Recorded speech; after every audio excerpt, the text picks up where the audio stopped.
dengan bangga mempersembahkan serial Sandiwara Radio Misteri Mak Rompang, Misteri Mak Rompang, Misteri Mak Rompang.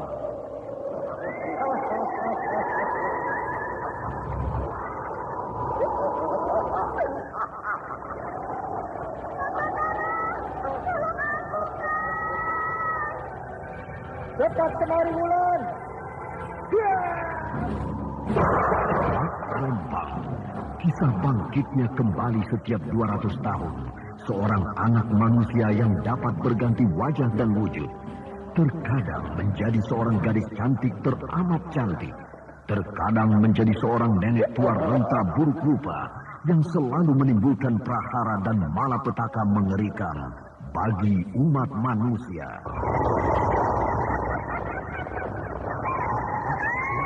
Bahaya, kita dalam bahaya. Sini, cepat tinggalkan tempat ini. Tunggu Kamila, aku mau menutup warung dulu. Jangan pikirkan warungmu, pikirkan nyawamu. Oh, menjauh. Tuk-tukal sudah menjauh. Aku itu berapa panas. Tuk-tukal ada di mana, Wina? Tuk-tukal berada di jalan aku. Ini cepat. Ini keluar dari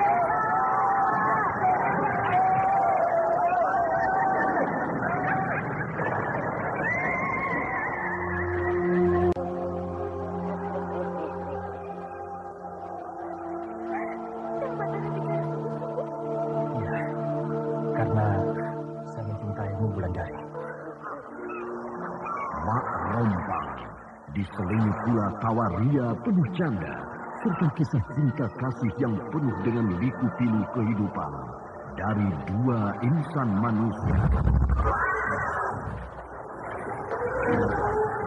Awas tinggalkan Wulandari.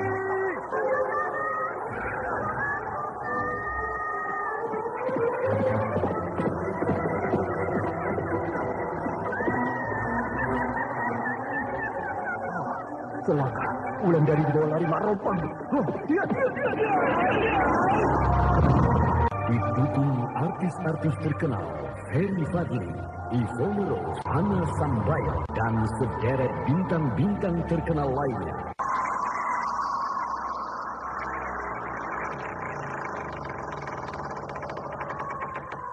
Aku ingin meminta kembang goyangan ini, supaya aku juga punya malam pengantin seperti yang kau alami. Ambillah kalau Mak Rompang mau.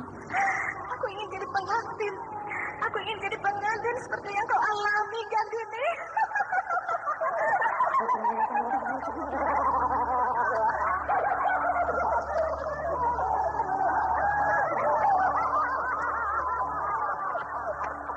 Ikutilah episode ke-8.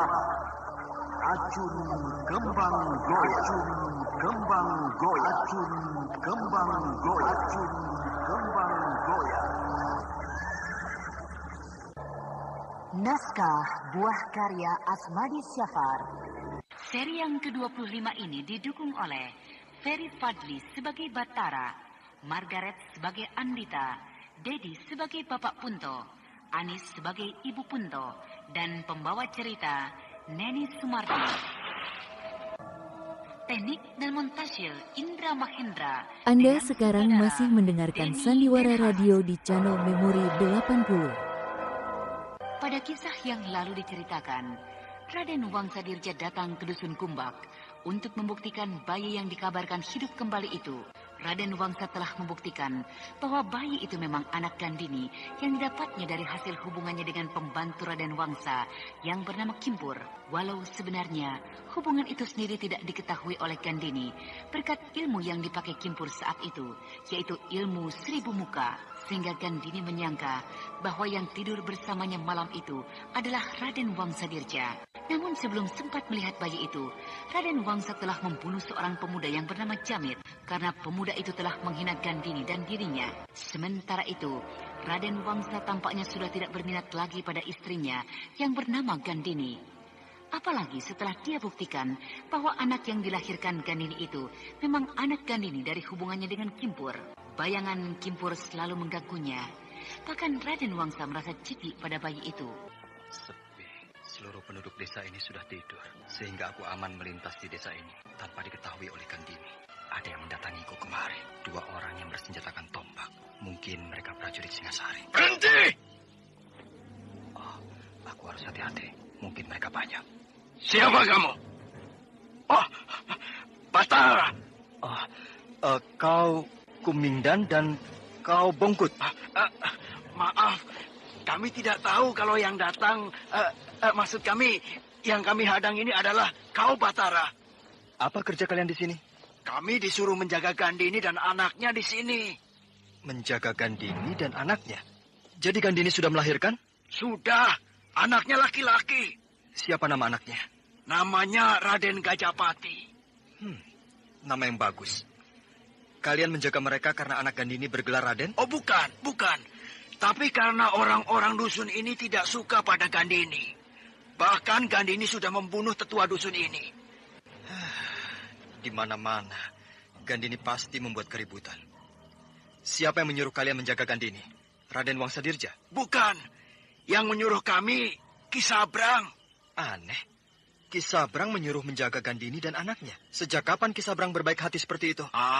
Entahlah. Kami tidak tahu. Sekarang aku mau bertanya pada kalian berdua. Apakah kalian senang di bawah perintah lurah yang sekarang? Kalau soal upah yang diberikan kami senang. Tapi kalau soal lain kami tidak suka. Tapi ya bagaimanalah, kami ini kan orang kecil, Batara. Kami tidak bisa bilang apa-apa. Jadi kalian menerima uang dari Ki Sabrang lebih besar bila dibandingkan dengan Ki Rekso dulu? Ya, memang lebih besar. Tapi Ki Sabrang itu tidak punya perasaan. Tidak punya belas kasihan. Misalnya?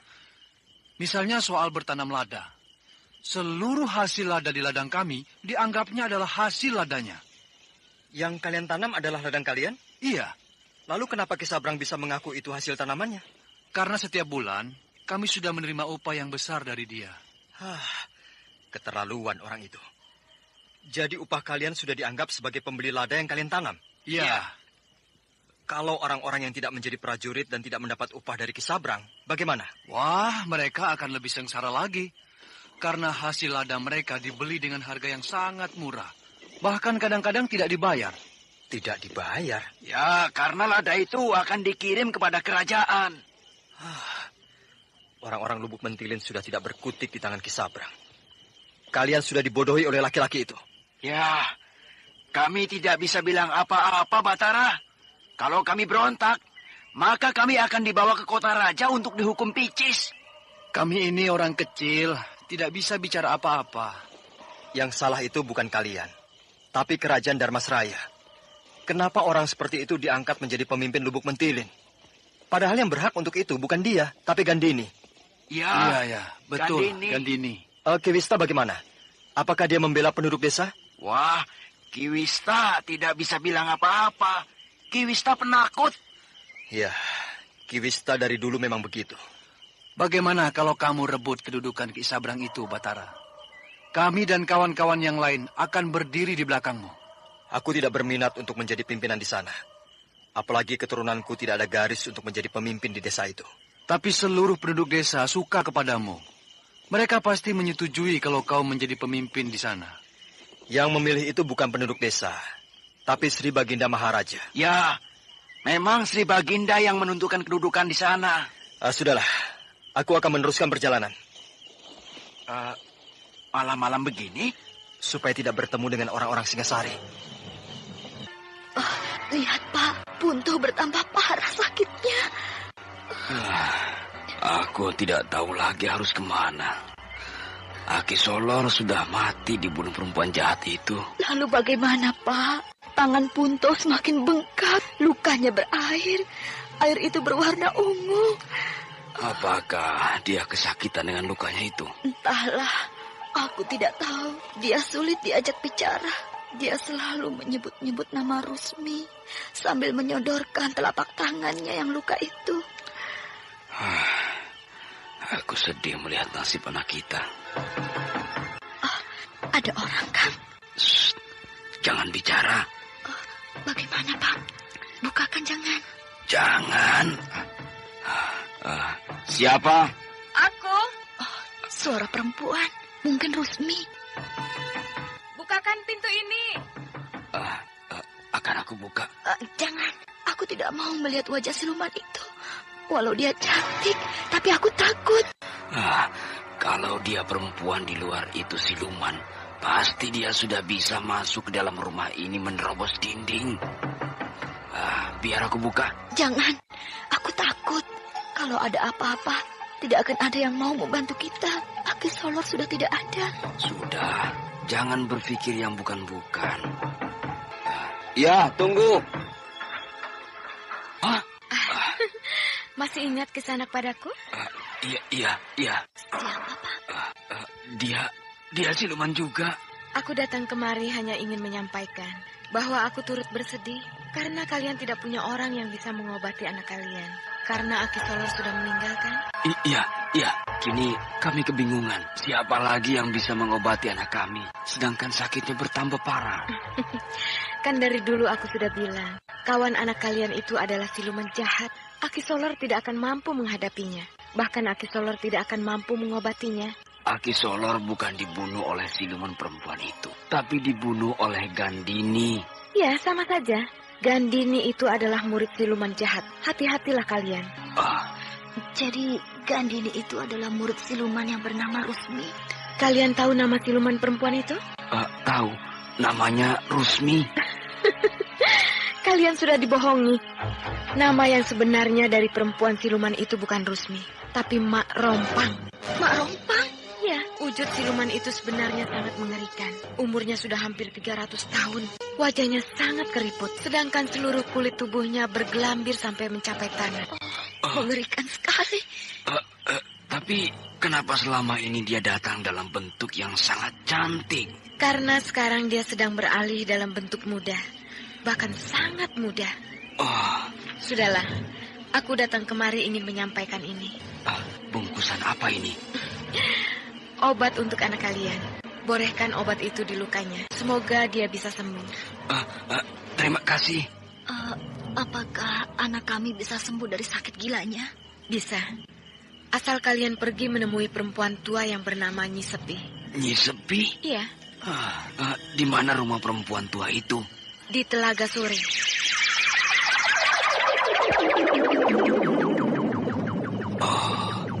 Hilang dia.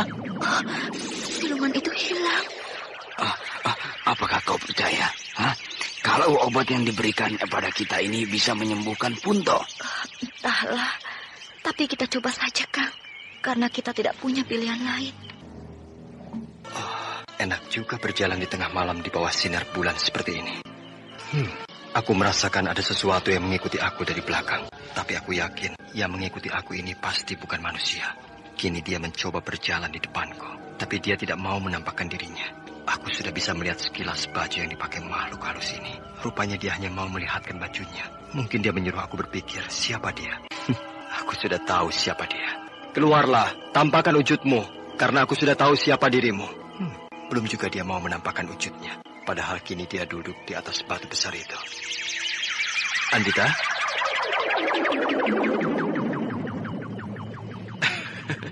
Betul kan? Aku tidak akan salah menebakmu. Sebenarnya Kang Batara sudah tahu siapa yang mengikuti Kang Batara sejak dari tadi. Cuma Kang Batara sekarang sombong, sehingga tidak mau menyebutkan namaku. Aku betul-betul belum tahu kalau kau tidak menampakkan pakaian yang kau kenakan ini. Sombong, bohong. Padahal sejak tadi aku memanggil-manggil nama Kang Batara. Maaf, aku tidak mendengarnya, Andita. Tidak mendengar atau pura-pura tidak mendengar? Betul-betul aku tidak mendengar kau memanggil namaku. Baiklah. Kau bisa pergi dari kampungmu, Andita? Sudah izin pada Rama Rabumi. Lalu kau mau kemana? Mencari suasana damai di tengah cahaya bulan ini. Kenapa? Entahlah. Hari-hari belakangan ini, aku tidak pernah mendapatkan kedamaian di dalam hidup ini. Perempuan ini mulai lagi memancing-mancing aku. Kang? Iya? Boleh aku mengganggu sebentar perjalanan Kakang Batara ini? Boleh, silakan. Kang? Iya? Adakah Kang Batara merasakan malam ini indah? Iya, malam ini memang indah. Apalagi dengan disinari cahaya bulan seperti ini ya, Kang? Iya. Kang, boleh aku bertanya? silakan. Kalau aku mencintai seseorang, bagaimana, Kang? Oh, tentu bagus. Betul bagus? Iya, kau pasti akan lebih bahagia. Betul bahagia? Betul, kau akan mendapatkan kedamaian di dalam hatimu. Betul aku mendapatkan kedamaian? Tentu. Kang Batara tidak bohong? Tidak. Apakah Kang Batara juga pernah merasakan jatuh cinta? Pernah. Dalam percintaan, apakah Kang Batara pernah merasakan kekecewaan? Iya, pernah. Dikecewakan adalah sangat menyakitkan.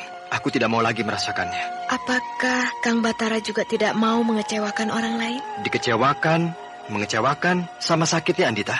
Ya, sama sakitnya. Pasti Andita sudah punya pilihan hatinya. Mungkin orang sekampungnya, sesama makhluk halus seperti dirinya. Kang Batara sudah punya kekasih kan? Sudah Andita. Dia cantik ya? Kau tahu Andita? Aku pernah melihatnya. Bahkan aku tahu namanya. Wulandari kan? Iya, Wulandari. Namanya sudah terpatri di dalam hatiku. Kini aku minta.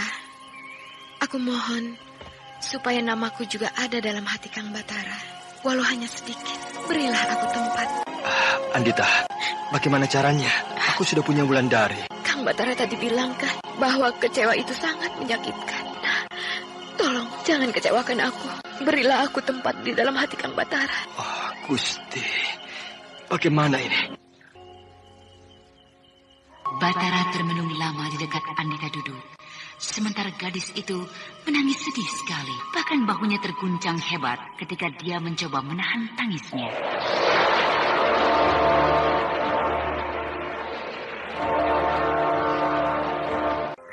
Maukah Kang Batara? Maukah memberikan sedikit tempat di dalam hati Kang Batara untuk saya? Walau saya tahu bahwa seluruh jiwa raga Kang Batara sudah diberikan untuk Wulandari.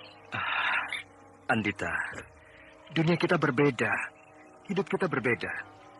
Tentu kita tidak mungkin untuk saling mencinta. Apalagi bila cinta kita itu kita wujudkan pada sebuah perkawinan. Aku tidak akan bisa hidup dalam duniamu yang serba maya. Dan kau tentu juga tidak akan bisa hidup dalam duniaku yang serba nyata. Namun yang paling penting, aku tidak bisa mencintaimu. Karena seluruh cintaku sudah aku berikan pada Wulandari. Jadi, Kang Batara tidak mau memberikan sedikit tempat dalam hati Kang Batara untuk saya. Kang Batara mau mengecewakan hati saya. Bukan itu maksudku, Andita. Baiklah, terima kasih. Saya mau pulang. Tunggu dulu, Andita. Untuk apa lagi saya menunggu? Kalau saya harus kecewa.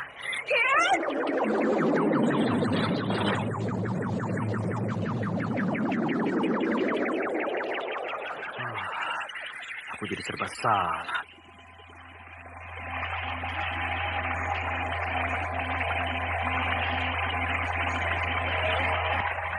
Aku kan sudah bilang berkali-kali padamu, Andita. Kau salah kalau mencintai Batara. Salah. Nah, kini kau merasakan sendiri bagaimana dia menolak cintamu. Dan yang paling aku tidak suka, kau mengemis cintanya seperti harga dirimu murah sekali. Perempuan apa sebenarnya kamu ini, ha? Perempuan pengemis cinta atau apa?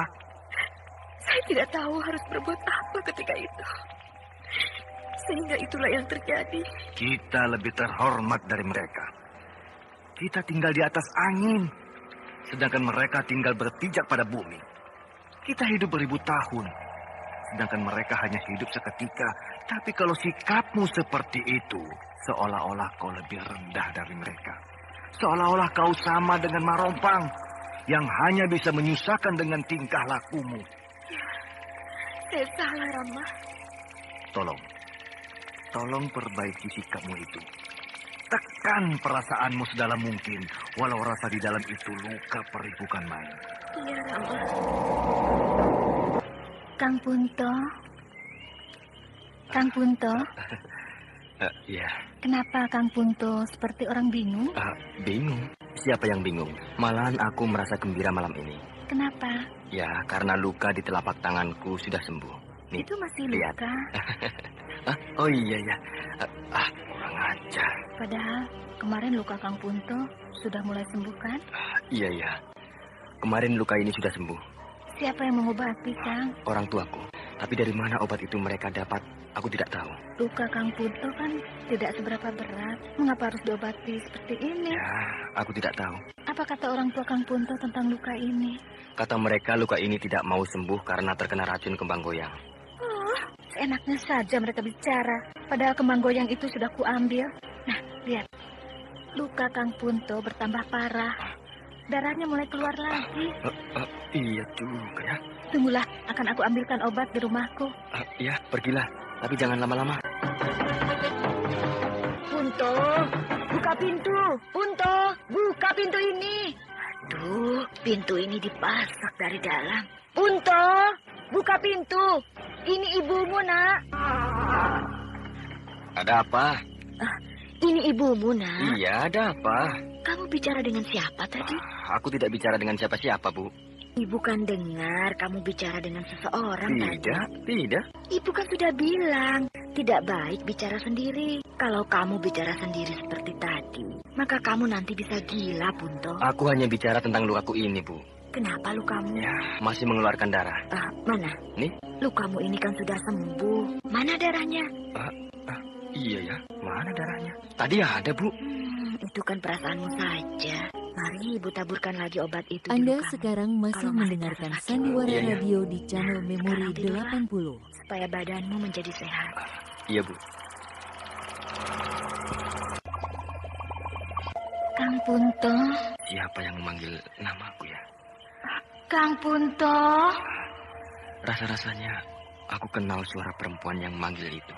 Kang Punto. Masuklah.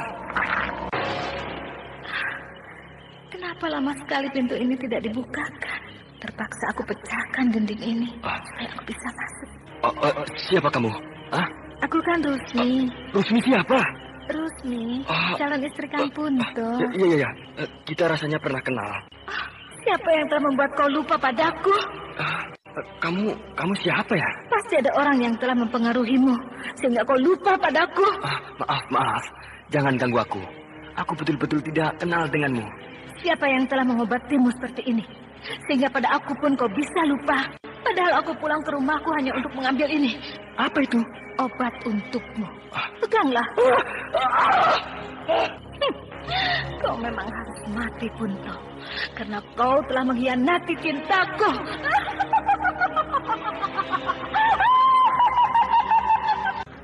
Punto, buka pintu. Punto, buka pintu.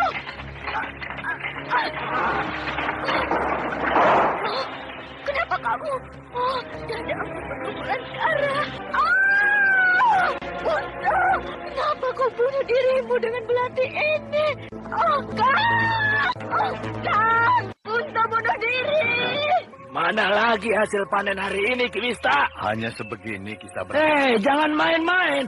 Aku sudah banyak rugi. Kalau Kisabrang tidak percaya, datang saja ke ladang-ladang mereka. Ladang-ladang itu kosong. Panen gagal sekarang ini. Bagaimana bisa?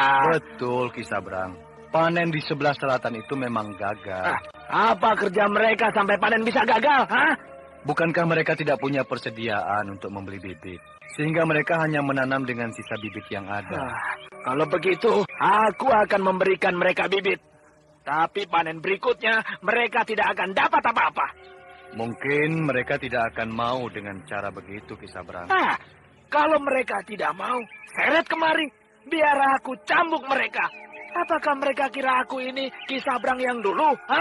Aku ini kan sudah jadi pimpinan mereka. Mereka harus ikut apa yang aku perintahkan. Iya, Ki. Nanti akan saya sampaikan kepada mereka. Tidak ada lagi yang harus disampaikan. Kini suruh mereka kerja apa yang aku perintahkan ini. Ngerti? Iya, Ki. Begitulah Den Ayu. Begitu tekad mereka pada Den Ayu. Karena mereka sadar bahwa sawah yang mereka kerjakan sekarang ini adalah sawah milik Ki Rekso. Maka separuh dari hasil panen mereka berikan pada Den Ayu.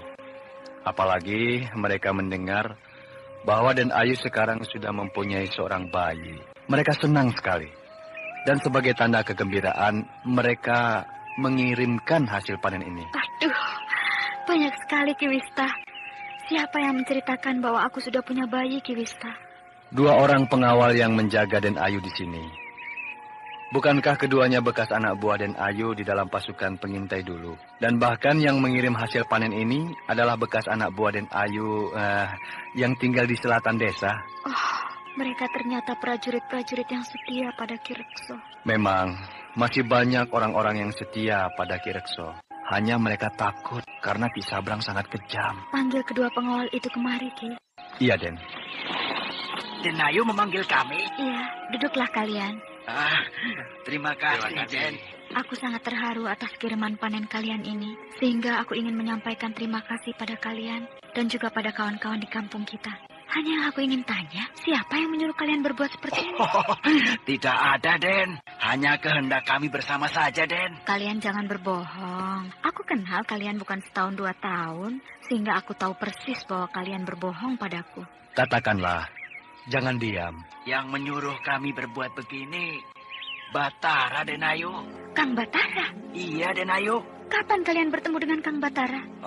Ketika pertama-tama kami bertugas menjaga Den Ayu di sini. Tapi Batara juga sudah datang ke Lubuk Mentilin berbicara dengan orang-orang di sana, Den Ayu. Sehingga mereka berbuat seperti ini. Apa maksud Kang Batara berbuat seperti ini, Ki Wista? Di samping dia menghormati Ki Rekso, Batara juga ingin menghancurkan Ki Sabrang dari dalam Lubuk Mentilin. Kang Batara itu pejuang yang hebat. Dia masih berjuang, sementara kita-kita ini sudah menyerah pada keadaan. Dia memang berjanji akan berjuang sekuat yang dia bisa, terutama setelah dia ditangkap oleh Ki Sabrang. Ditangkap? Ya, Den Ayu. Batara pernah tertangkap, bahkan hampir saja dihukum gantung oleh Ki Sabrang. Tapi Batara itu orang sakti. Dia dapat meloloskan diri. Bahkan dalam upaya pelariannya, dia sempat membunuh beberapa orang prajurit yang setia pada Ki Sabrang. Kurang ajar. Ki Sabrang itu memang harus dihajar. Kalau Den Gandini mau bergerak, bukan sekarang waktunya. Den Gandini harus bersabar. Tunggu kesempatan yang paling bagus. Kenapa begitu, Ki Wista? Sekarang Ki Sabrang sedang dalam keadaan jaya. Dia sedang dalam kekuatan yang hebat. Hampir seluruh prajurit Lubuk Mentilin berada di belakangnya. Dan kalian berdua, pilih siapa? Pilih aku atau Ki Sabrang? Wah, kami pilih Den Gandini ya. Betul, Den. Kami bersedia mati untuk Den Gandini. Iya. Bagus. Tinggal aku mencari kekuatan lain untuk menghancurkan Ki Sabrang. Kang Batara telah menyakiti hatiku. Tapi aku tahu bahwa dia suka padaku. Hanya karena kekasihnya. Maka aku disingkirkannya. Aku tahu kekasihnya itu cantik, tapi apa aku tidak cantik? Bahkan aku bisa membuat diriku lebih cantik dari kekasihnya itu. Kalau Rama Rabumi bilang, jangan mengemis cinta, maka aku tidak akan mengemis cinta. Tapi Kang Batara lah yang akan mengemis cinta padaku nanti. Itu Kang Batara. Dia masih mundar-mandir di sekitar tempat ini. Aku tidak tahu apa yang dia cari. Dia berjalan ke arah hutan Gombak, padahal dia tahu hutan itu angker, berbahaya. Tapi memang dasar laki-laki pemberani. Dia tidak merasa takut sedikit pun. Berbahaya. Mak Rompang sedang memperhatikan gerak-geriknya Kang Batara. Sedangkan Kang Batara tidak menyadarinya. Mak Rompang bukanlah lawan Kang Batara. Apalagi keadaan siluman jahat itu sekarang sedang ganas-ganasnya. Tapi aku ingin menonton saja apa yang akan terjadi bila mereka berhadapan. Kembali aku merasa diikuti orang. Orang atau bukan? Bulu tengkuku merinding. Siapa? Batara berdiri lama. Dia menenangkan perasaannya. Sementara Mak Rompang sedang mengintai Batara. Mak Rompang tahu bahwa Batara adalah murid musuh besarnya. Sehingga Mak Rompang berniat untuk menghancurkan Batara sebelum Batara menjadi kuat dan sakti.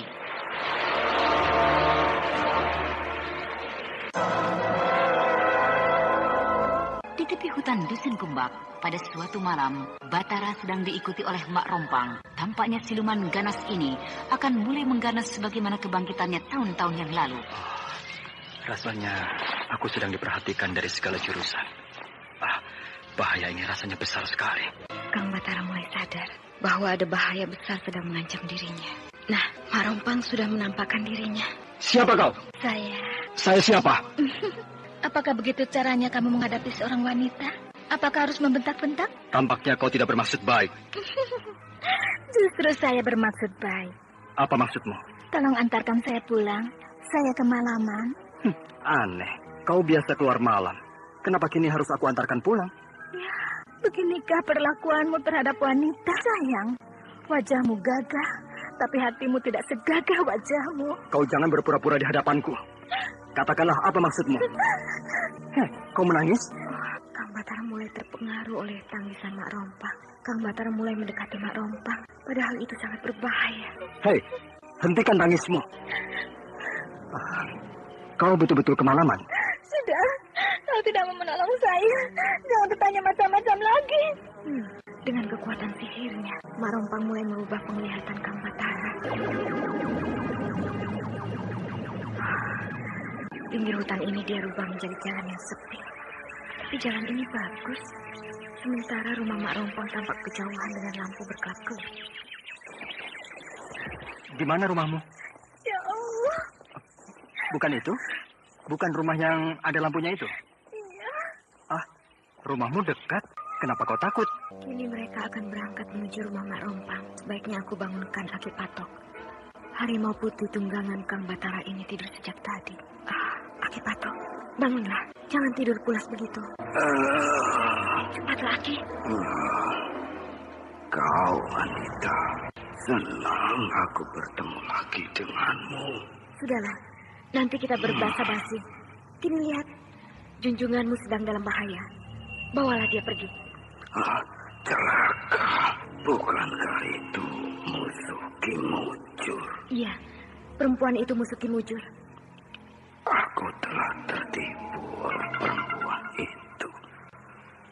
Dia menjelma menjadi Wulandari, lalu menyuruhku menunggu di sini. Karena dia akan menemui Batara. Dan aku tidak mau mengganggu mereka. Maklum, Batara dan Wulandari adalah sepasang burung merpati yang sedang jatuh cinta. Sudahlah, jangan bicara soal burung merpati. Junjunganmu dalam bahaya. Bawalah dia pergi. Dalam keadaan seperti ini, aku tidak bisa masuk. Karena Mak Rompang telah memagar daerahnya. Kalau begitu, celakalah junjunganmu. Kenapa kau diam saja? Tolonglah dia. Bukankah kau bisa masuk ke sana? Aku juga tidak bisa masuk. Jadi? Kita sama-sama terlambat. Kini kita hanya bisa melihat saja. Bagaimana Mak Rompang membunuh Kang Batara. Kau aneh malam ini, Anita. Kau tampak suka melihat Batara dalam bahaya. Kenapa kau bisa berubah begini? Banyak hal yang bisa merubah seseorang, Aki Patok. Anda sekarang masih mendengarkan Sandiwara Radio di channel Memori 80. Mencari bantuan.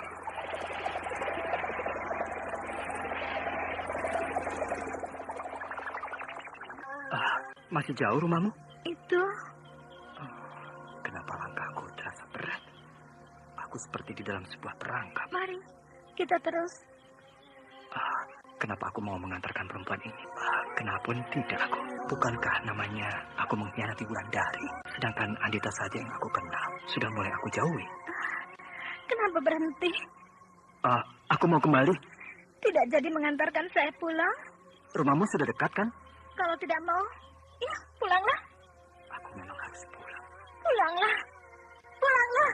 Apalagi yang kau tunggu? Benar, aku terjebak. Aku terjebak dengan perempuan ini.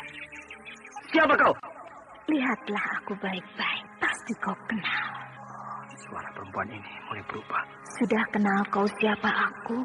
Kau Mak Rompang. Bagus. Kini bersiaplah menyusul gurumu ke akhirat. Berbahaya. Aku dalam bahaya. Kenapa begitu mudah aku masuk dalam perangkap perempuan ini? Dia meletakkan telapak tangannya di dada. Telunjuknya lurus ke muka.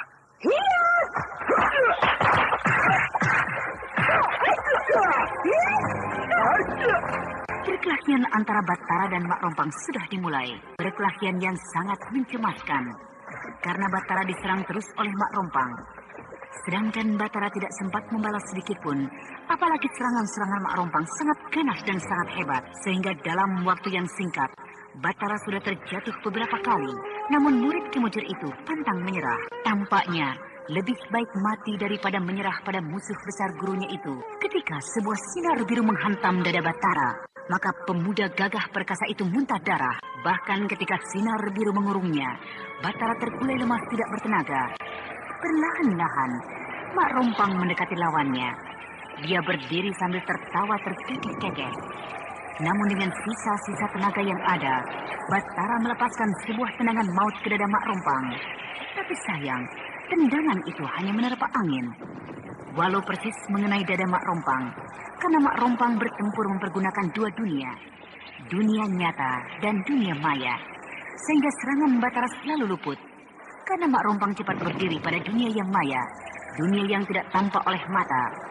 Di saat Mak Rompang akan menghujamkan kembang goyang beracun ke hulu hati Batara, tiba-tiba sebuah sinar putih mengurung tubuh Batara. Lalu tubuh itu terpental jauh ke udara dan jatuh di sebuah padang rumput yang luas.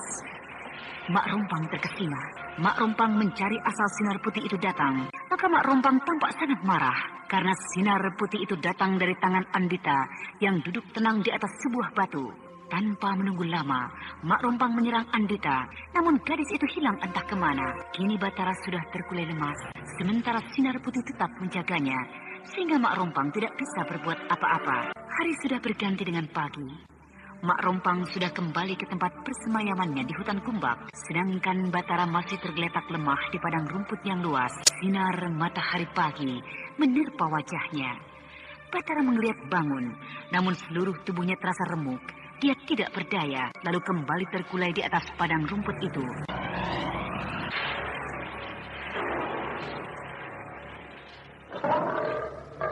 Nyi Guru mendengar raungan harimau itu?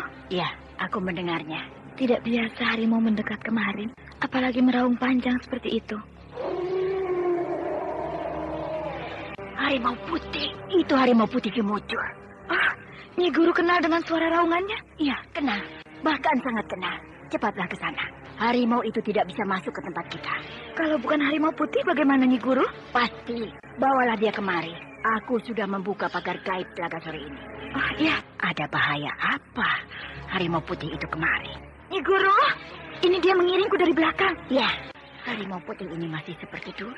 Kimujur sering menjelma menjadi harimau putih ini. Apakah Kimujur yang datang ini? Ada berita apakah yang akan disampaikannya pada kami? Ah, Nyi Guru, harimau putih itu sudah duduk di dekat kaki Nyi Guru. Iya, Wulan. Dia juga seperti manusia. Bahkan dia itu adalah jelmaan Kimujur. Ah, maaf Kimujur. Saya tidak tahu. Maaf, sekali lagi maaf. Wulandari, dia tidak akan mengerti kalau kau bicara begitu. Lalu, bagaimana caranya saya bicara? Mari kita bersemedi. Di dalam semedi itu nanti dia akan bicara pada kita. Ah, iya.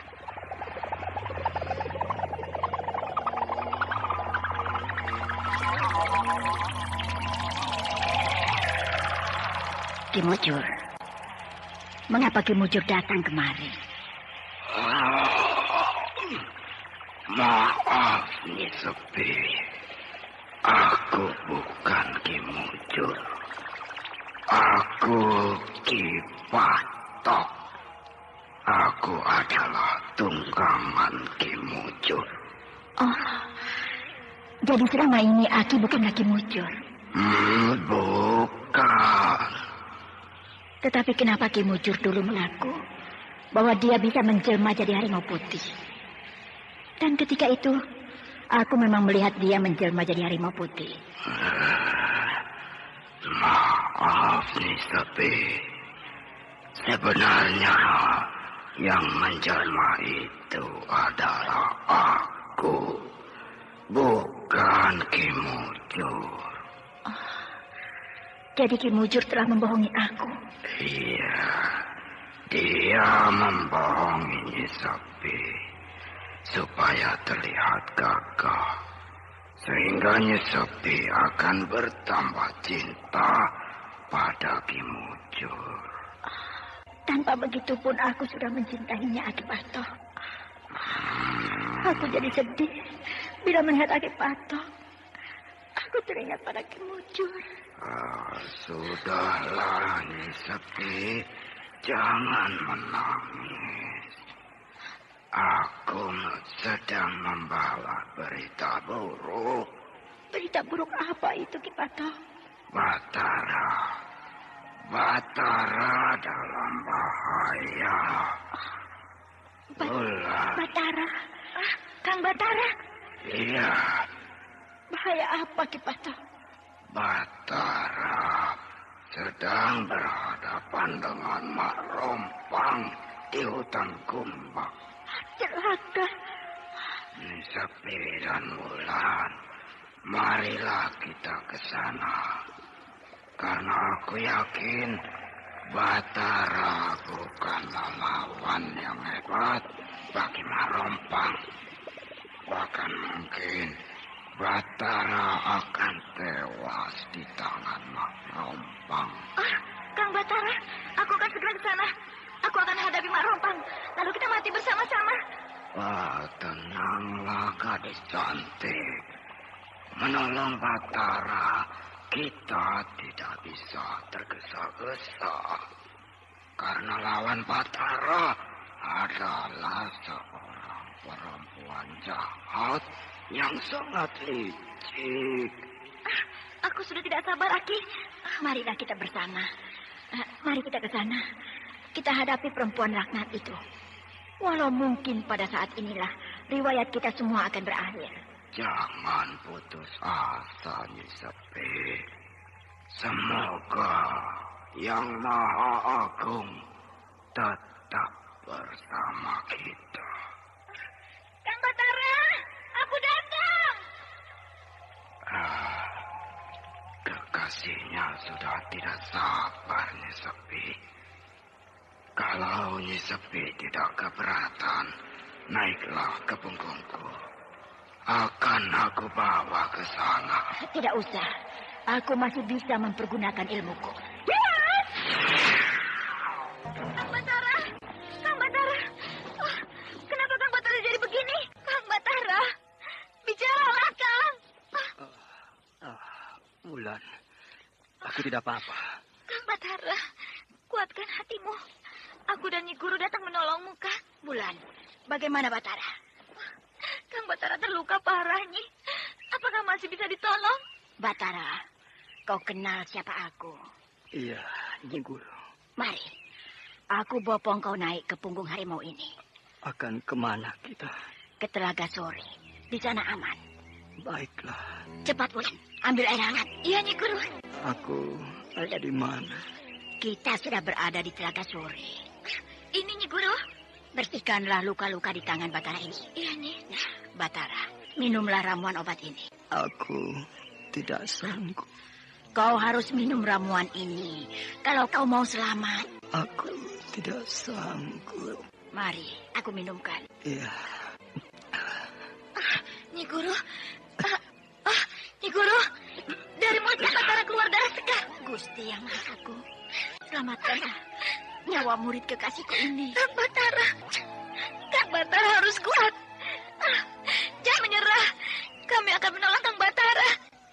Batara ditolong oleh Nyi Sepi, Wulandari dan Aki Patok. Mereka membawa Batara ke Telaga Sore. Namun keadaan Batara mengkhawatirkannya. Sudah beberapa kali dia memuntahkan darah segar. Pertanda luka di dalam tubuhnya sangat parah. Wulandari hanya bisa menangis. Sementara Nyi Sepi berdoa memohon kemurahan Yang Maha Agung untuk menyelamatkan nyawa Batara. Tampaknya Nyi Sepi tidak sanggup mengobatinya. Walau Nyi Sepi mempunyai pengetahuan ilmu obat-obatan yang baik, Mak Rompang merasa sangat marah karena kesempatannya untuk membunuh Batara gagal. Kegagalan itu disebabkan oleh Andita menyelamatkan Batara dari serangan Mak Rompang. Nyi Guru, Kang Batara sudah tidak bernafas. Jangan khawatir, Wulan. Nadi Batara masih berdenyut. Pertanda masih ada kehidupan di dalam tubuhnya. Tapi kita sudah tidak bisa menolongnya, kan? Berarti kita membiarkan Kang Batara mati. Kita berdoa saja kepada Yang Maha Agung. Semoga Batara bisa selamat dari kematian. Nyi Guru, lalu bagaimana nasib saya? Lalu bagaimana hidup saya? Apakah saya harus menapak hidup ini sendirian nanti? Apakah saya harus kehilangan Kang Batara? Andai Batara harus pergi, aku kan masih ada di sampingmu, Wulandari. Kenapa kau harus cemas? Tabahlah. Ini cobaan buat kita. Gusti, kenapa saya harus dicoba terus dengan kemalangan? Gusti, kalau kekasih saya ini harus berangkat ke alam sana, saya juga tidak mau tinggal. Berangkatkan jugalah saya.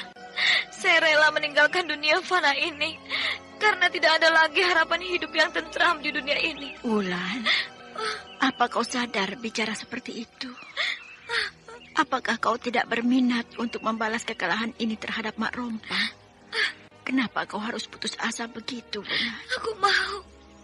Bahkan sekarang pun aku mau berhadapan dengan Mak Rompang. Aku ingin merasakan sakit yang dirasakan Kang Batara sekarang ini.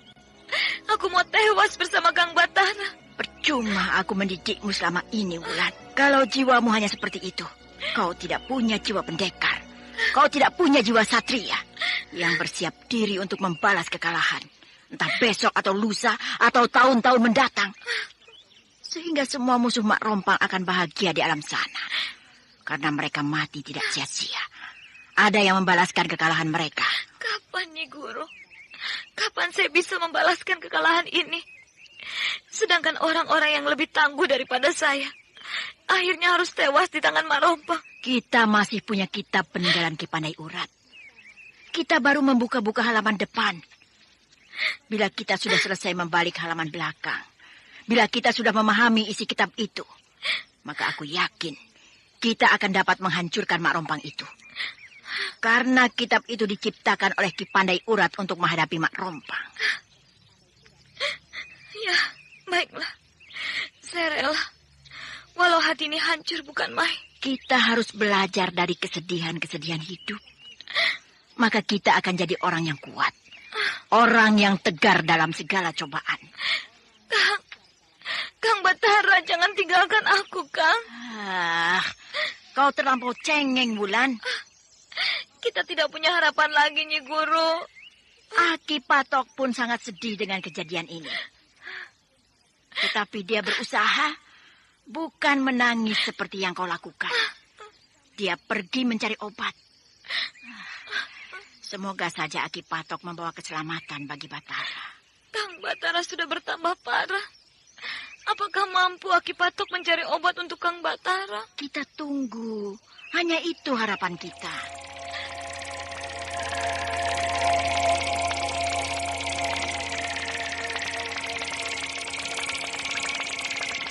Rama, saya mohon, berilah ramuan obat itu. Berilah, Rama. Hanya dengan ramuan obat itu Kang Batara bisa ditolong. Di dalam hatimu masih ada rasa cinta pada Batara, kan? Saya tidak tahu apa yang terasa di dalam hati saya sekarang ini, Rama. Tapi saya kasihan melihat penderitaan Kang Batara. Dia sedang tersiksa oleh racun kembang goyang yang dilepaskan oleh Mak Rompang. Andai saja orang lain yang terkena racun itu, bagaimana? Saya akan tetap memohon obat pada Rama untuk menolong orang itu. Andai yang terkena itu adalah Nyai Dusila. Siapapun yang terkena, saya akan memohon obat pada Rama. Karena kerja racun sangat hebat. Tidak satu orang pun akan tahan. Bahkan orang itu akan mati perlahan-lahan, Rama. Alasanmu banyak sekali. Hanya aku masih khawatir padamu. Karena kau masih mencintai Batara. Apakah Rama masih berpikir tentang cinta saya pada Kang Batara? Apakah Rama tidak punya rasa balas kasihan pada dia? Apakah Rama akan membiarkan dia mati? Sedangkan Rama Rabumi kenal baik dengan Batara. Bahkan sangat dikenal. Kalau Rama sampai hati membiarkan dia mati, saya tidak percaya lagi pada Rama. Tidak percaya pada rasa belas kasihan dan kasih sayang yang Rama miliki. Yang Rama agung-agungkan selama ini. Rupanya kau sedera kasih sayang yang aku miliki, anakku. Baiklah, bawalah obat ini. Berikan pada harimau putih yang menjemput obat ini. Namun jangan kau yang pergi ke sana. Kau tidak akan dipedulikan oleh mereka. Percayalah. Iya, Rama Harabumi. Ternyata Rama memang berhati mulia. Saya sungguh-sungguh kagum pada Ramanda.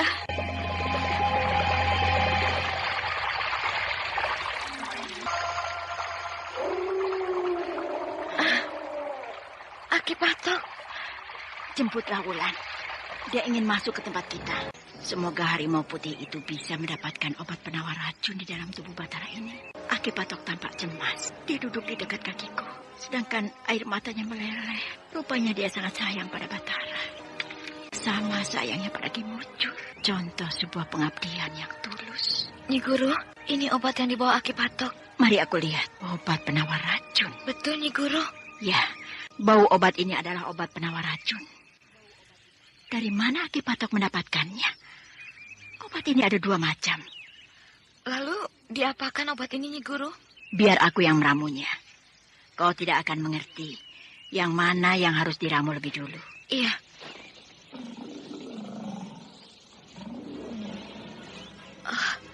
Aki Patok menggeram. Dia juga rupanya sudah tidak sabar. Aki Patok menangis. Aki Patok, kita sama-sama berdoa. Semoga Kang Batara bisa sembuh dengan obat yang Aki Patok bawa. Obat ini sudah aku ramu, Wulan. Sekarang bagaimana cara meminumkannya? Sedangkan Batara sudah tidak sadarkan diri. Biar aku masukkan perlahan-lahan ke dalam mulut Kang Batara, Nyi Guru. Masukkanlah, tetapi harus hati-hati. Karena obat ini harus diminumnya semua. Iya, Nyi Guru. Perlahan-lahan, Wulandari menuangkan ramuan obat yang dibuat oleh Nyi Sepi ke dalam mulut Batara yang terkatup rapat. Setetes demi setetes ramuan obat itu melewati mulut Batara, sedangkan yang lain menunggu dengan harap-harap cemas. Ketika ramuan itu sudah masuk ke dalam tubuh Batara, maka tiba-tiba Batara memuntahkan darah yang berwarna hitam. Bahkan di dalam darah itu tampak seekor ular hitam yang menggeliat-geliat. Ular hitam? Ular hitam ini masih hidup, Nyi Guru? Jangan dipegang. Ular itu masih mempunyai bisa yang bisa mencelakakan kita. Berbahaya.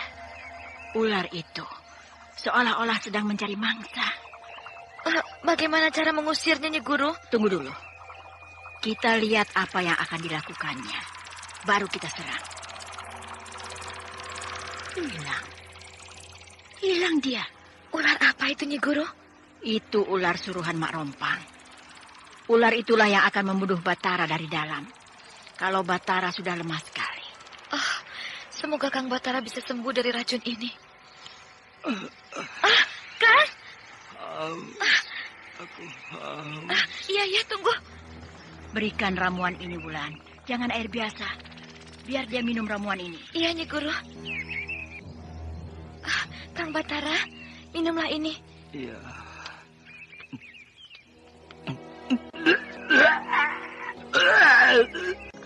Darah kental banyak sekali dimuntahkan Batara.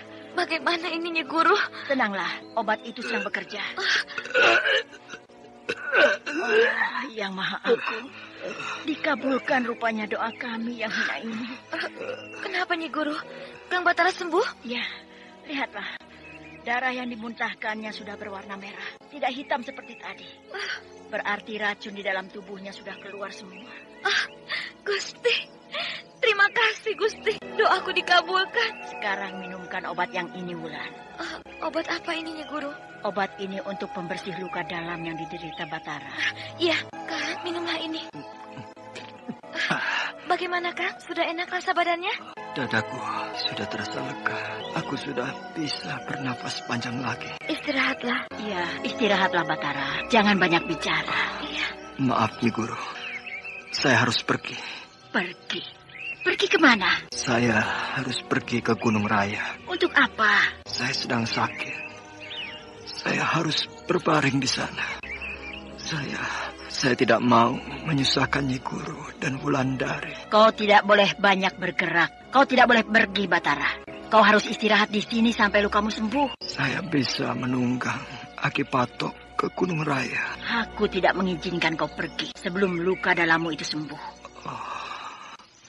Apakah Aki Patok boleh diganggu? Silakan. Aku belum tidur.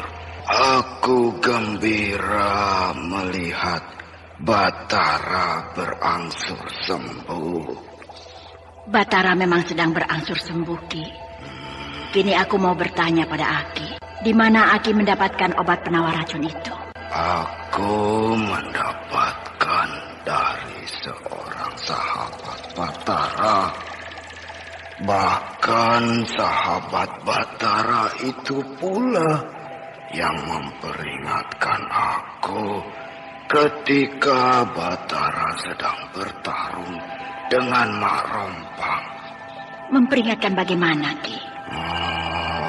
Dia membangunkan aku, lalu mengatakan bahwa Batara dalam bahaya. Siapa nama sahabat Batara itu, Ki? Andita.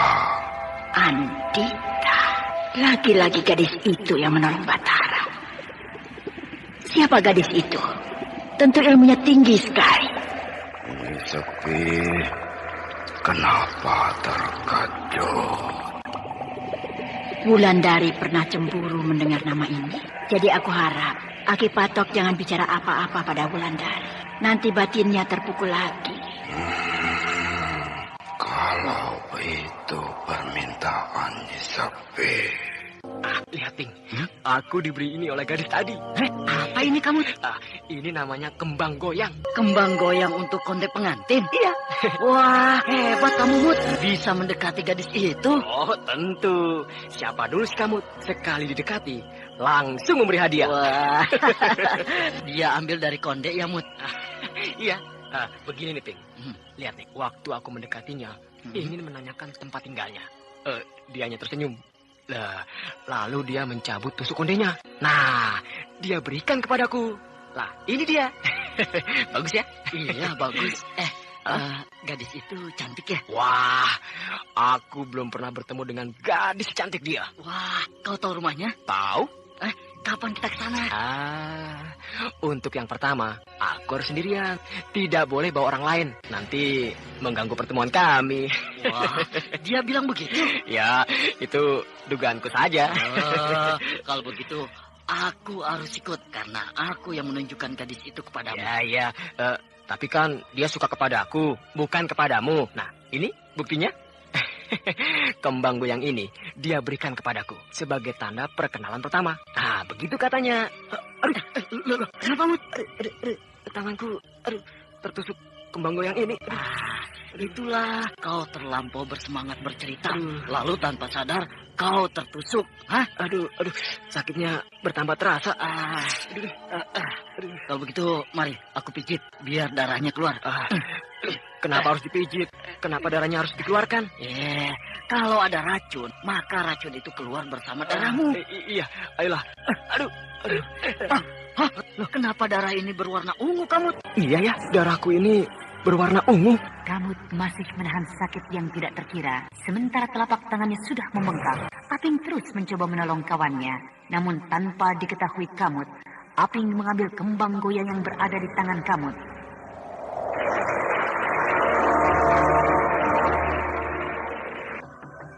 Siapa? Aku. Suara perempuan. Persis seperti suara gadis yang aku temui tadi malam. Kang? Ya. Kang? Iya. Memang dia yang datang. Boleh aku masuk? Boleh. Tidak ada siapa-siapa di rumah ini. Orang tua Kang kemana? Sedang pergi ke rumah famili. Boleh saya duduk? Oh, boleh. Silakan. Terima kasih. Oh ya, kamu tahu rumah aku ini dari siapa? Dari Aping. Aping? Kapan kamu ketemu Aping? Tadi. Malam ini? Iya. Sialan si Aping. Sudah duluan dia menemui gadis ini. Kang? Iya? Kembang goyang yang aku berikan kemarin malam mana? Ada? Tunggu. Aku ambilkan. Kemana ya? Rasanya aku letakkan di sini. Ada, Kang? Tunggu sebentar. Hilang ya? Tidak, jangan khawatir. Kok lama betul? Kok tidak ada ya? Padahal aku letakkan di atas ini. Hilang ya, Kang? Tidak, tapi mungkin aku lupa meletakkannya di mana. Lupa? Kalau begitu, Kang kamu tidak suka sama aku ya? Wah, yang bilang begitu siapa? Aping. Aping bilang begitu? Iya, dia bilang begitu tadi padaku. Wah, kurang ajar si Aping. Kang kamu jangan marah dulu. Buktikan dulu kalau Aping itu kurang ajar pada Kang kamu. Sudahlah, nanti si Aping aku urus. Kang kamu mau apa ini? Tidak, aku tidak mau apa-apa. Ingat, Kang, aku adalah gadis baik-baik. Aku tidak mau diperlakukan dengan sembarangan seperti tadi. Iya, maafkan. Aku tadi tidak sengaja. Ternyata Aping lebih sopan daripada Kang Kamut. Sopan? Iya. Dia perlakukan aku sebagaimana layaknya seorang tamu. Sehingga aku betah di rumahnya. Kamu lama di rumahnya? Sejak tadi sore. Hebat si Aping. Memotong aku di tengah jalan. Kenapa? Kang Kamut marah ya? Iya. Aping itu kawan yang tidak baik. Dia baik kok. Dia banyak cerita padaku. Cerita tentang apa? cerita tentang Kang Kamut. Sialan si Aping. Dia menceritakan tentang diriku. Oh ya, apa saja yang dia ceritakan? Ya, macam-macam. Terutama tentang luka di tangan Kang Kamut itu. Oh, luka ini. Iya. Ini luka yang tidak ada artinya. Luka kenapa itu, Kang? Ini luka karena kembang goyang yang kau berikan itu. Lalu? Kembang goyang itu Akang buang, kan? Oh, tidak. Kembang goyang itu ada di atas sini. Nanti, aku carikan lagi. Kata Aping, kembang goyang itu Akang buang. Karena telah mencelakakan Akang. Sialan si Aping. Benar-benar dia keterlaluan. Nah, ini dia kembang goyangnya. Hah? Dari mana itu? Dipungut Aping ketika Akang membuang kembang goyang ini.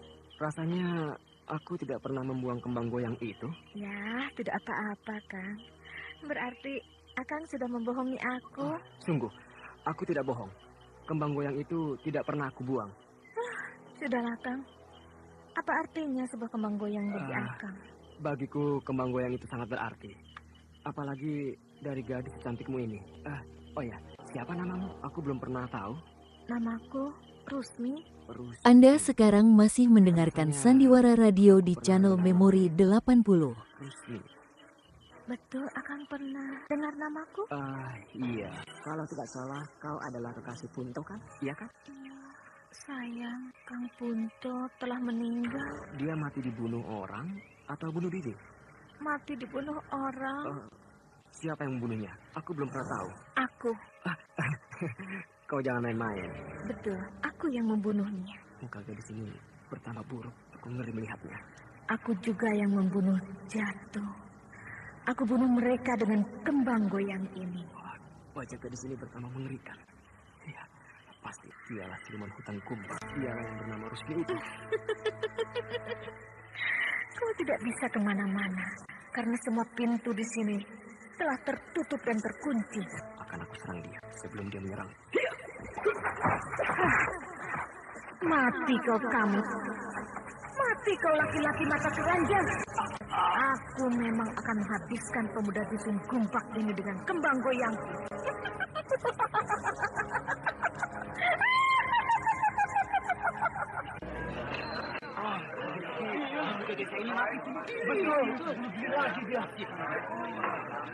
Dulu si Jatuh, lalu Punto. Sekarang si kamu mati. Itu karena mereka tergila-gila pada gadis cantik yang bernama Rusmi. Kau tahu dari mana, Aping? Aku pernah bertemu dengan Rusmi tadi malam. Apa kau tidak tahu kalau Rusmi itu siluman penghuni hutan Gumbak? Rusmi itu banyak. Ada siluman hutan Gumbak. Ada juga gadis yang tinggal di Tanah Retak. Nah, yang kujumpai tadi malam itu Rusmi yang tinggal di Tanah Retak. Ditonton.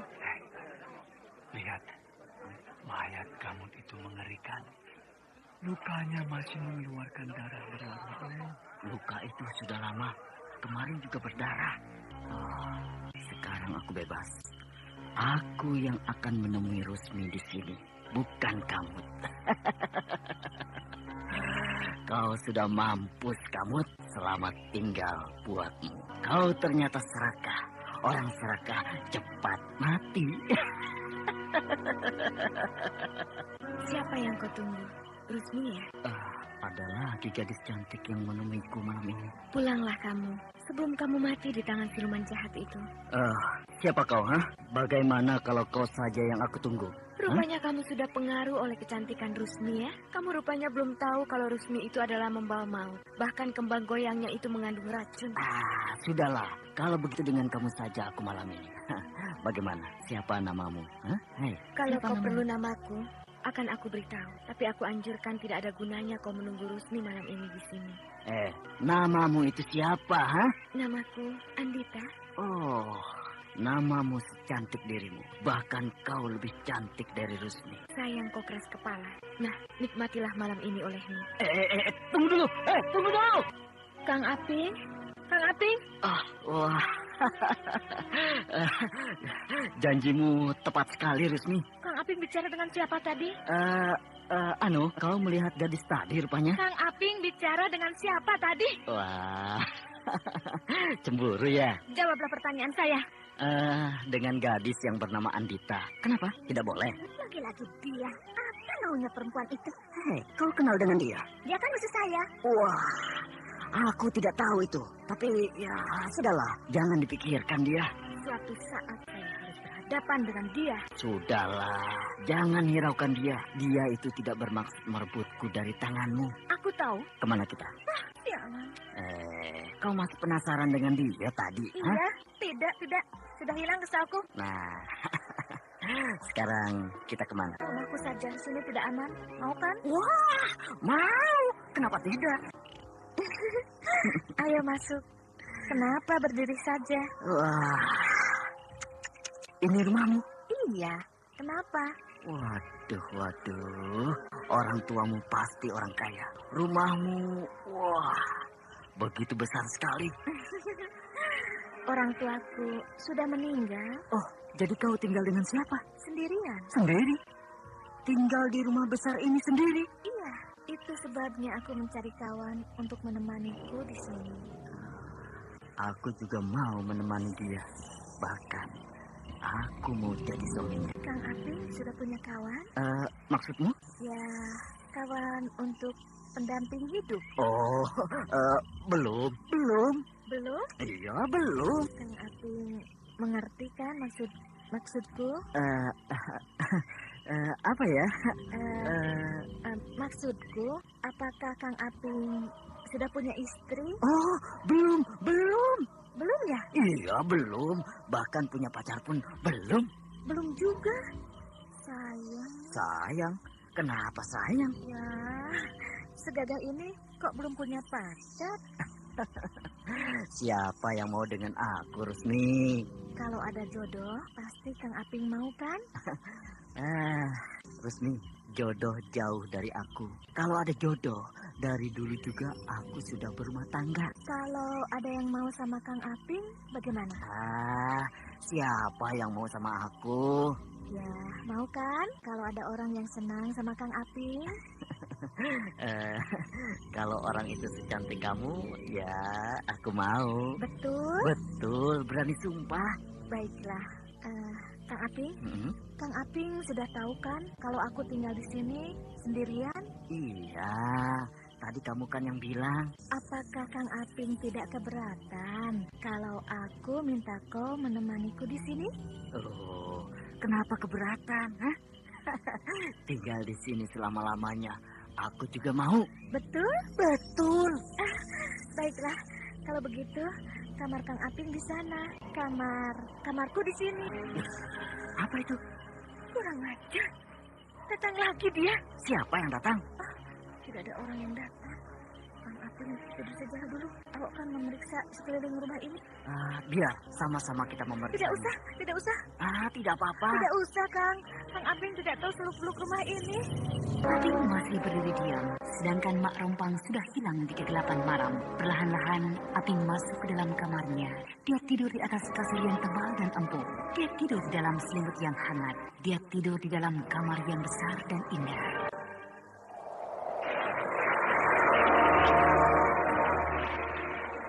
Kekejaman Mak Rompang ini selalu dibayang-bayangi oleh Andita. Bahkan Andita datang memperingatkan seorang pemuda lain yang jadi incaran Mak Rompang berikutnya. Namun pemuda itu tidak percaya. Bahkan dia mencoba menggoda Andita yang cantik itu.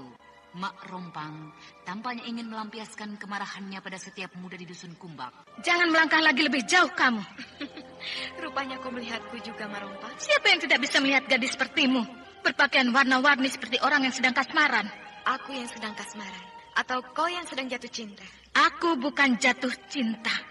Tapi aku sedang melampiaskan kemarahanku pada orang-orang desa ini. Kau sedang jatuh cinta? Jangan bohong. Akui sajalah. Kenapa kau bicara begitu? Hah?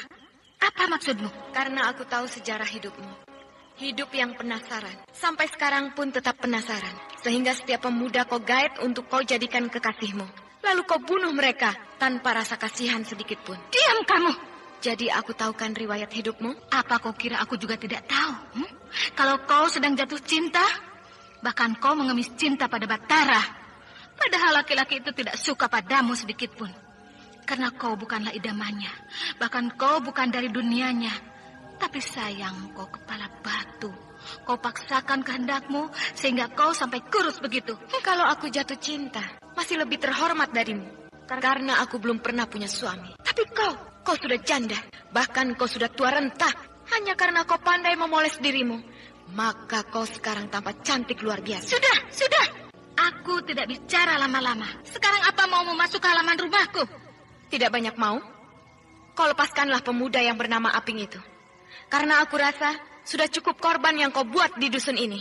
Aku tidak akan berhenti sebelum semua pemuda dusun ini mati di tanganku. Rupanya kau harus dipaksa untuk melepaskan pemuda itu. Ingat, Andita, kau pernah berhadapan denganku. Dan kau kalah ketika itu. Jangan sampai kau kalah untuk kedua kalinya malam ini. Justru aku datang malam ini untuk membuat pembalasan atas kekalahanku dahulu. Rupanya kau ingin cacat di tanganku. Apakah kau tidak sayang pada wajahmu kalau sudah cacat?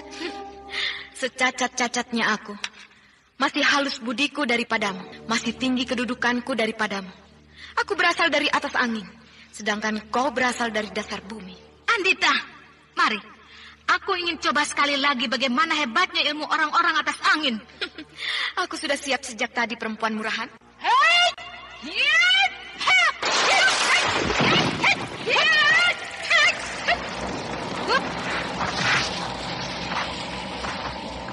Perkelahian pun dimulai.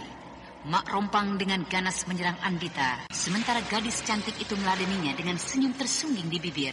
Bahkan ketika sinar merah dilepaskan Mak Rompang dari matanya, dengan mudah Andita mengelak sambil menepis sinar merah itu.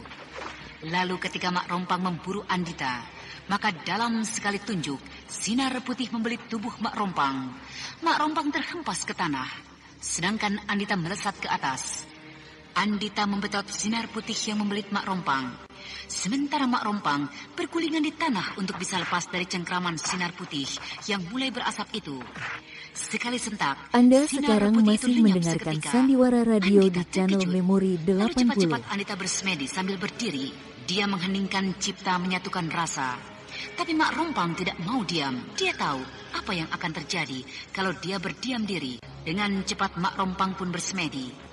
Tiba-tiba dari mulut Andita tersentak keluar lidah air yang besar, menjerat Mak Rompang. Dan tiba-tiba pula tersembur dari mulut Mak Rompang api yang berkobar panas. Sehingga air dan api pun berlaga. Kini air mendidih karena terbakar api. Sementara keduanya masih belum juga selesai bersemedi. Ketika perlahan-lahan dari telapak tangan Andita mengeluarkan kilatan petir, maka Mak Rompang berkelip. Tapi terlambat, bajunya tersambar petir, bahkan rambutnya hangus terbakar. Mak Rompang berlarian kian kemari, lalu terhentak hilang di telan bumi. Perlahan-lahan, Andita menyelesaikan semedinya. Di wajah gadis itu tampak rasa puas yang dalam. Lalu ia hilang pergi di telan kabut malam.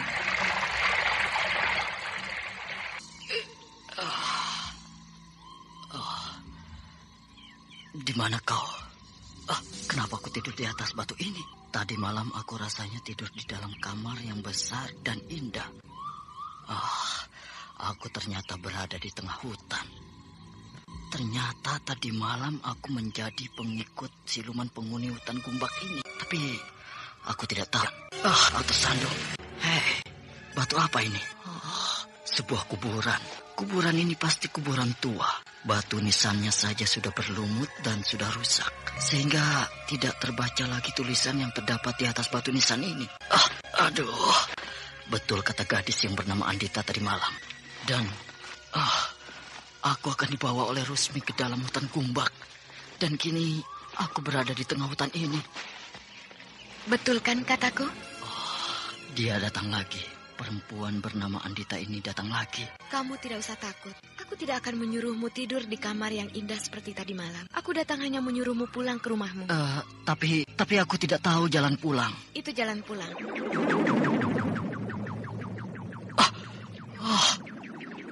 Tadi aku tidak melihat jalan itu. Sudah, tidak usah ragu.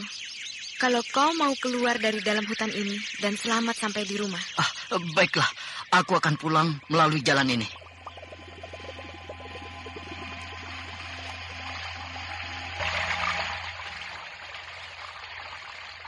Bagaimana rasa badanmu sekarang, Batara?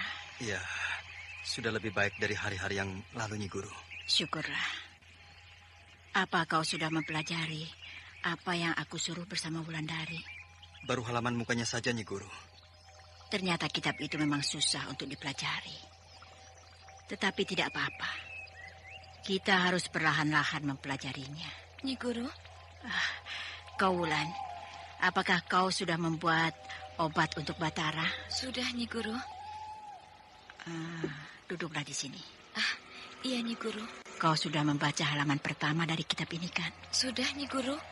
Ceritanya di halaman pertama itu menarik sekali. Sayang Kang Batara tidak tahan berlama-lama.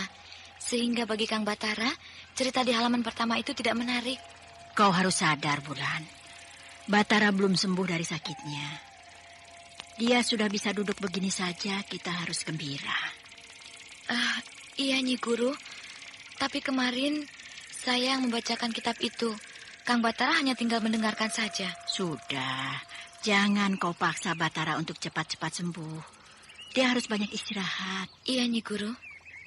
Cerita halaman pertama ini menceritakan bagaimana kehidupan Mak Rompang di masa lalu. Iya. Lalu entah berapa lama dia hilang dari dusunnya. Namun tiba-tiba dia sudah muncul dengan berpakaian compang-camping.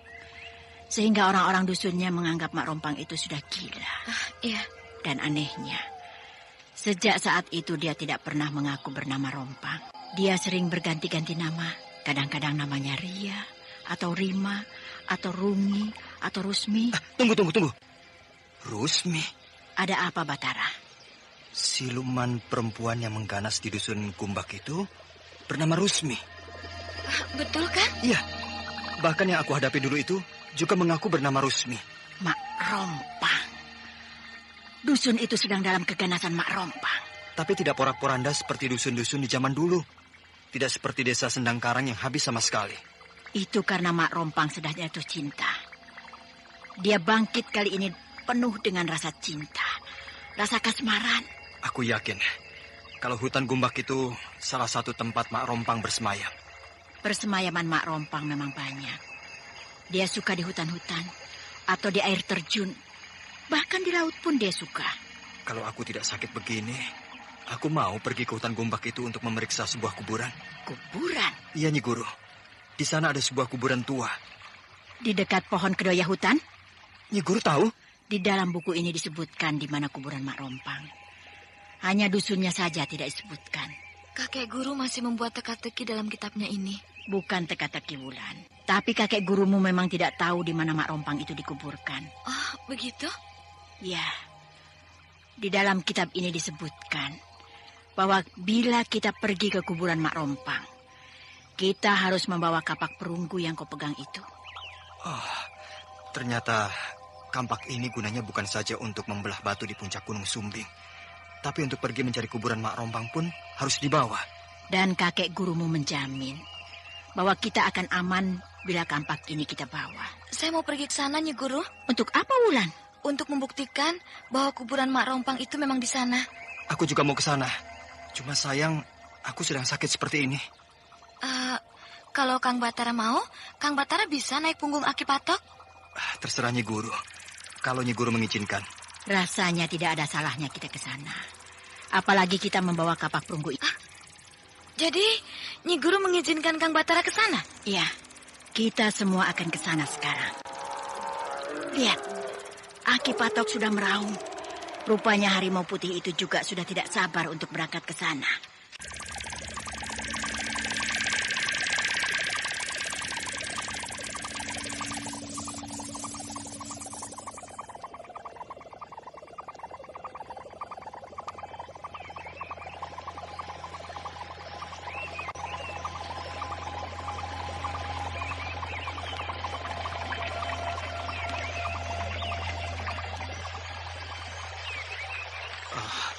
Maaf, Aki Patok.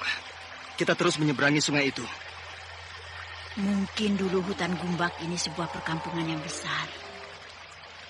Kenapa begitu, Nyi Guru? Banyak bekas tunggul rumah di dalam hutan ini. Iya. Maaf, Aki Patok. Aki jangan melompati sungai ini. Punggung saya masih belum kuat menahan hentakan Aki Patok. Batara, Tampaknya Aki Patok tahu tempat ini. Kami sudah beberapa kali kemari, Nyi Guru. Oh, kalau begitu dia tahu di mana ada kuburan tua itu. Tahu, Nyi Guru, di seberang sungai ini. Kalau begitu, ayo Wulan, kita lompati sungai ini. Nyi Guru, apakah bisa kita melompati sungai yang puluhan tombak ini lebarnya? Kalau kita yakin bisa.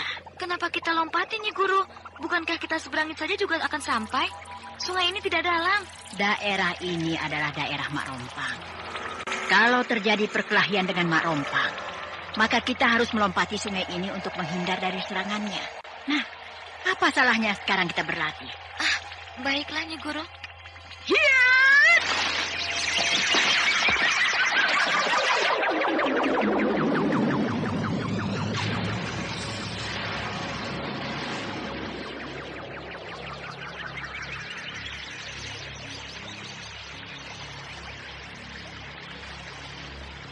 Bukan main. Nyi Guru melompat terbang bagaikan burung elang. Ayo, Wulan. Nyi Guru menyuruhmu melompat dalam 1 kali lompatan. Akan aku coba, Kang. Hiut! Hira! Hira!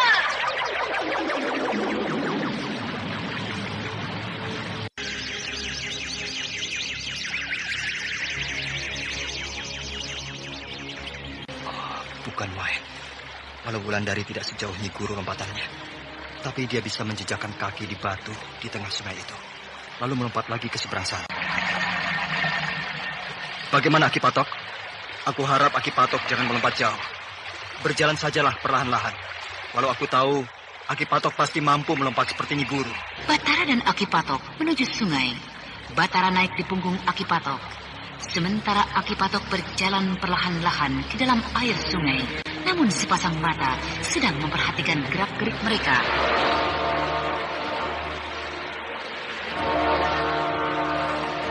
Nah, pendengar yang berbahagia, bagaimana kelanjutan kisah ini?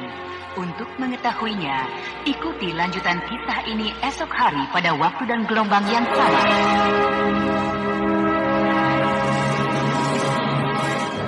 Demikianlah tadi serial Sandiwara Radio Misteri Mak Rompang episode ke-8 Racun Kembang Goyang, dipersembahkan oleh Denhas Adia Suara bekerja sama dengan PT Sinar Effendi Murni, produsen tablet obat kuat Aladina, obat terlambat bulan Menpas Kapsul, tablet obat kuat dan pegalinu Duta Rema, dan jamu godok Jab Gorilla. Terima kasih atas perhatian Anda. Sampai jumpa.